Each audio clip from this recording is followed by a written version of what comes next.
जय हिंद दोस्तों। मैं हूं कांस्टेबल मुनीश राय। आज मैं आप लोगों को कुछ बताऊंगा, अच्छे से बताऊंगा आरपीएफ के बारे में और कुछ गलतफहमियों को भी दूर करवाऊंगा जो मेरे कमेंट सेक्शन में आप लोग कमेंट करते रहते हैं, तो उसका भी आप लोग गलतफहमियां पूरी तरह से दूर करवा देता हूं आज की वीडियो के ऊपर। तो शुरू करते हैं आज की वीडियो।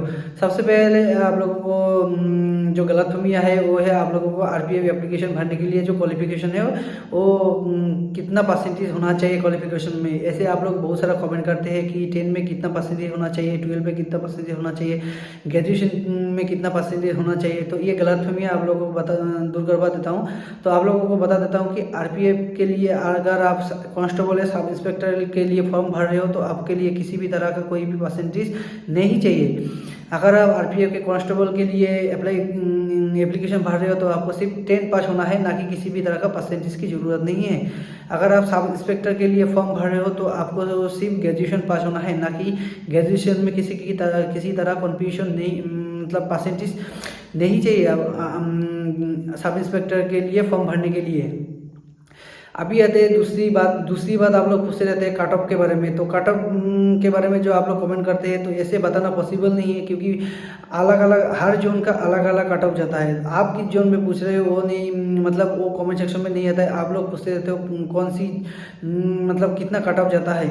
तो आप लोगों को ये चीज़ बता देता हूँ। अगर आप कट ऑफ के बारे में जानकारी पाना चाहते हो पहले, मतलब पीवीएस रिक्रूटमेंट के लिए, तो आप लोग गूगल क्रोम में या तो गूगल में जाके सर्च कर सकते हो। वहाँ पर जाके कि 2018-19 का आरपीएफ जो बैच निकला है उनका जो पीवीएस कट ऑफ है कितना गया है, कौन सी जोन का कितना गया है, तो पूरा डिटेल्स में आया जाएगा। वो आप जाके देख सकते हो। वहाँ पर पूरी तरह से आप लोगों को दिखाई देगा। तो ये गए कट ऑफ के बारे में। अभी आता हूँ जोन के बारे में। तो जोन के बारे में आप लोग किसी भी जोन मतलब पूछते थे कि मैं किसी भी जोन पे अप्लाई कर सकता हूँ क्या, मैं एनएफआर में या एनआर में अप्लाई कर सकता हूँ क्या। तो आप लोगों को बता देता हूँ, अगर आप आरपीएफ के लिए एप्लीकेशन भर रहे हो तो आपके लिए वहाँ पर जोन ऑप्शन दिया जाएगा कि आप कौन सी जोन पे भर रहे हो एप्लीकेशन। आप किसी भी जोन पे एप्लीकेशन भर सकते हो। अभी हमारा रेलवे में टोटल 18 जोन है, तो 18 जोन में आप किसी भी जोन पे भर सकते हो। लेकिन मैं आप लोगों को एक चीज़ बता देता हूँ अच्छे से कि अगर आप एप्लीकेशन आरपीएफ के लिए भर रहे हो तो अगर सोच बूझ के भरो एप्लीकेशन, क्योंकि अगर आप अपना होम जोन छोड़ के दूसरा जोन में एप्लीकेशन भर रहे हो तो आपके लिए बाद में जाके दिक्कत आएगी। क्योंकि अगर आप दूसरा जोन में एप्लीकेशन भर रहे हो, बाद में आप लोगों को अपना होम जोन में ट्रांसफ़र करना है, तो उसके लिए आपको कम से कम 10 साल समय लगेगा जोन ट्रांसफ़र के लिए। उसके बाद आप लोग जोन ट्रांसफ़र के लिए अपना रिक्वेस्ट भेजेंगे। रिक्वेस्ट भेजने के बाद आप लोगों के लिए सीनियरिटी दिखा जाएगा, फिर जाके आप लोगों को ट्रांसफ़र होगा। इसके लिए बहुत मतलब कम से कम 10 साल आप लोगों को जिस जोन से आप सिलेक्शन हो रहे हैं उसी जोन में आपको नौकरी करना पड़ेगा, फिर जाके आपका जोन ट्रांसफ़र होगा। तो इसीलिए अगर आप आरपीएफ की एप्लीकेशन भर रहे हो तो अच्छे से सोच बूझ के जोन चूज़ करके भरो।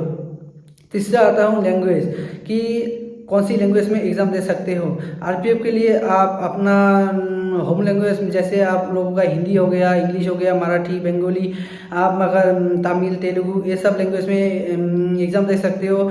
और हमारा जो राष्ट्रीय भाषा है टोटल 22 मतलब 22 लैंग्वेज रहता है आरपीएफ एग्ज़ाम के लिए। तो अगर 22 लैंग्वेज में जिस लैंग्वेज में आप लोग कंफर्टेबल हो, आप जिस लैंग्वेज की मतलब जिस लैंग्वेज में आप एग्ज़ाम देने के लिए बहुत मतलब कंफर्टेबल हो, आपको देना है जिस लैंग्वेज में एग्ज़ाम, तो आप लोग दे सकते हो उसी लैंग्वेज में।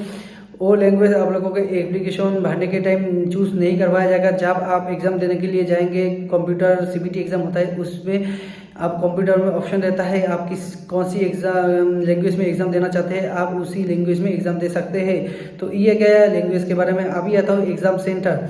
आरपीएफ के जो एग्ज़ाम सेंटर है वो कहाँ पड़ सकता है। आरपीएफ के लिए एग्ज़ाम सेंटर अगर आपका जब एप्लीकेशन भरेंगे आरपीएफ के लिए तब आप लोगों को ऑप्शन दिया जाएगा एक, वहाँ पर अपना जगह पर आप किसी भी जगह मतलब अपना एरिया का किसी भी नज़दीक जहाँ पर आरपीएफ का चूज़ किया गया सेंटर हो वहाँ आप चूज़ कर सकते हो, वहाँ जाके एग्ज़ाम दे सकते हो। तो ये रहा एग्ज़ाम सेंटर के बारे में। फिजिकल तो आरपीएफ के लिए जो फिजिकल है वो आप लोगों को जो फिजिकल वो जिस जोन से आप अप्लाई कर रहे हो उसी जोन में जाके किसी चूज़ हुआ मतलब चूज़ किया गया फील्ड में मतलब फिजिकल ग्राउंड में जाके आपको देना पड़ेगा। अगर ऐसा सोच रहे हो कि मैं एग्ज़ाम दे रहा हूँ अपनी जोन पे या अपनी घर के नज़दीक तो फिजिकल भी होना चाहिए, तो ऐसा नहीं है। फिजिकल आपको उसी जोन में जिस जोन से आप सिलेक्शन हुए हैं उसी जोन में जाके आप लोगों को फिजिकल देना पड़ेगा।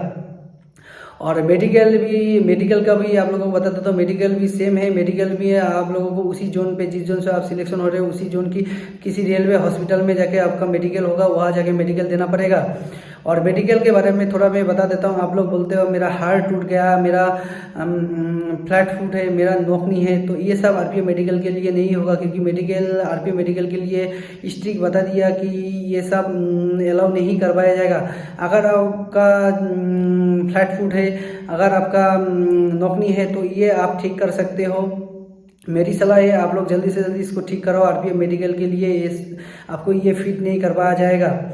और एक बात आप लोगों को मेडिकल के बारे में बता देता हूँ, जो चश्मा पहनने वाला आदमी हो पूछते रहते हो चश्मा अलाउ है कि नहीं है। चश्मा अलाउ है, लेकिन आप अगर कलर ब्लाइंड हो, अगर आपका दूर का नज़दीक ख़राब हो, अगर चश्मा के लिए कुछ साइटेड है जो आपका जो 6/9 आँख होना चाहिए वो अगर नहीं है और 6/6 अगर नहीं है, तो आप अगर चश्मा पहनते हो तो आप अनफिट करवा दिए जाओगे। अगर चश्मा पहनते हुए ये सब ठीक है तो आप फिट करवाया जाओगे।